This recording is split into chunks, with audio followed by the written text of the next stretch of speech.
आप सभी को गोवर्धन की शुभकामनाएं।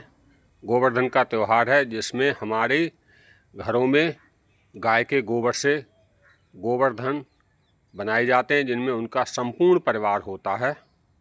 और इसके लिए बनाने के लिए घर की जो गृह लक्ष्मी है, महिला हैं, वही बनाने का काम करती हैं। इसमें हमारे घर में रहने वाले सदस्य, पशु, घर, मकान, जो भी संसाधनों का हम प्रयोग करते हैं दैनिक जीवन में, वो सारे हमारे गोवर्धन के अंतर्गत उपलब्ध होते हैं। जैसे किले के अंदर सेना रहती है, राजा रहता है, परिवार रहते हैं, सब कुछ होता है, वैसे हमारा गोवर्धन का जो है शरीर विशालकाय, जिसमें सभी जीव जंतु प्राणी निवास करते हैं। और इसको बनाने का तरीका गाय के गोबर से बनाए जाते हैं। और सिर बनाया जाता है, हाथ बनाए जाते हैं, पूरा शरीर बनाया जाता है। और बनाने के बाद इसके अंतर्गत हम सभी लोग ये जानते हैं कि गाय के गोबर में लक्ष्मी जी का निवास होता है, गाय के मूत्र में गंगा का निवास होता है। इसलिए लक्ष्मी की पूजा के बाद गोवर्धन पूजा अति आवश्यक है, बहुत ज़रूरी है। इसको करने से हमारे घर में धन धान्य की कमी नहीं होती, स्वस्थ रहते हैं, सुख शांति से जीवन निर्वाह कर पाते हैं हर एक प्राणी। तो गोवर्धन की पूजा का विशेष ध्यान रखें। घर में, परिवार में जो भी सदस्य हैं वो सब इसमें भाग लेते हैं। और भोजन में खीर, पूड़ी, मिष्ठान, जो भी पदार्थ बनाए जाते हैं, उन सब से गोवर्धन भगवान को भोग लगाया जाता है, पूजा की जाती है। और उनसे अपनी मनोकामना जो आपके अंदर हैं, उनको पूरा करने के लिए आप मन में उनसे प्रार्थना करें। आपकी गोवर्धन की पूजा करने से मनोकामना 1 वर्ष के अंतर्गत पूरी हो जाती है। हमारा ये कई बार का प्रयास रहा है और हमने किया भी है। हमने जो जो गोवर्धन के अंतर्गत हमारी जो इच्छाएँ थी, उनको हमने मांगा, वो गोवर्धन भगवान ने हमारी पूरी की। अब जैसे कि आप मांग लेते हैं, भौतिक चीज़ें मांग लेते हैं, लेकिन भौतिक चीज़ों के अलावा आप बौद्धिक चीज़ें, आध्यात्मिक चीज़ें, शांति प्रदान करने वाली चीज़ों को मांगें तो ज़्यादा बेटर होगा। हमने इस विचार से एक 4 व्हीलर मांगा था, बनाया था इसके अंतर्गत, अगले साल 4 व्हीलर हुआ। बाइक बनाई थी बहुत साल पहले, वो भी बाइक आ गई। फिर हमने एक प्लॉट बनाया था तो प्लॉट भी आ गया। स्कूल बनाया था, स्कूल भी बन के तैयार हो गया 1-2 साल के अंतर्गत।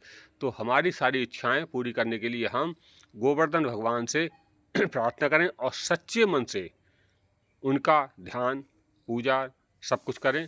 किसी का बुरा भला सोचने से हमारे गोवर्धन भगवान खुश नहीं होते हैं और हमें छल कपट त्याग देना होगा। अभी देखो आपके सामने बनाए जा रहे हैं, 2 बीच में भैंस बनाई जा रही हैं, गाय बनाई जाएंगी। एक तरफ गाय प्लॉट बना दिया गया है, हाँ, और इसके बीच में फिर दूध गर्म करने वाली महिलाएं होंगी, कोई मट्ठा चला रही होंगी, अभी बन रही हैं, धीरे धीरे आप लोग देखेंगे। और इस प्रकार से हमारा संपूर्ण परिवार जो घर का है वो खुशहाल रहे। हमारी तो इच्छा ही है कि हमारा पूरा देश, पूरा विश्व इस भावना से ओतप्रोत हो जाए तो हमारे विश्व में शांति बनी रहेगी। विश्व कल्याण की भावना हर प्राणी के अंदर जागृत हो जाए तो हमारा देश, विश्व किसी स्वर्ग से कम नहीं रहेगा। हम एक दूसरे के प्रति सहभागिता के साथ काम करें तो सब कुछ अच्छा होगा। अभी आप देख रहे हैं ये बना रही हैं। आजकल तो महिलाओं के अंदर ये हो गया है कि गोबर से बनाना तो दूर, देखना छूना पसंद नहीं करती। जबकि भगवान कृष्ण के समय में उनके घरों में 9 लाख गायें थीं, उनकी सेवा करना, उनको सब कुछ चारा, गोबर हटाना, ये सब महिलाओं का काम होता था और सुख शांति बनी रहती थी। गाय का हर पदार्थ हमारे प्रयोग के अंतर्गत आता है और कल्याणकारी होता है। गाय का दूध अमृत के समान है। गाय का गोबर हमारे दैनिक प्रयोग के कामों में आता है। गौमूत्र जो है बड़ी खतरनाक कैंसर जैसी बीमारियों को दूर करने में काम आता है। गाय से हमें हर चीज़ प्राप्त होती है और आप छोटे बच्चों को देखा होगा, गाय का निबंध लिखते हैं तो उसमें सारी बातें लिखी जाती हैं। तो इसको विस्तार से बताने की ज़रूरत नहीं है, सभी को पता है, लेकिन हम उसको अपने घरों में माने, पूरा करें। और अपने घर में जो बच्चे हैं अगर बनाएंगे तो बच्चों के अंदर भी संस्कार आएंगे, वो भी जानेंगे कि गोवर्धन पूजा का महत्व क्या होता है, क्यों होता है, कैसे करते हैं। इस प्रकार से हमको ये सब कुछ काम करने होते हैं और करने चाहिए। नहीं तो ये हमारी परंपरा अब शहरों में बिल्कुल ना के बराबर हो गई है, क्योंकि फ्लैट ले लिए, मकान बना लिया, पत्थर टाइल लगी हुई हैं, महिलाओं को बनाना नहीं आता, कुछ करती नहीं है। और जब देखेंगे तो आगे सीखेंगे। हमारी दादी बनाया करती थी, हमारी मम्मी बना रहती थी, आज हमारी मैडम जो हैं वो बना रही हैं।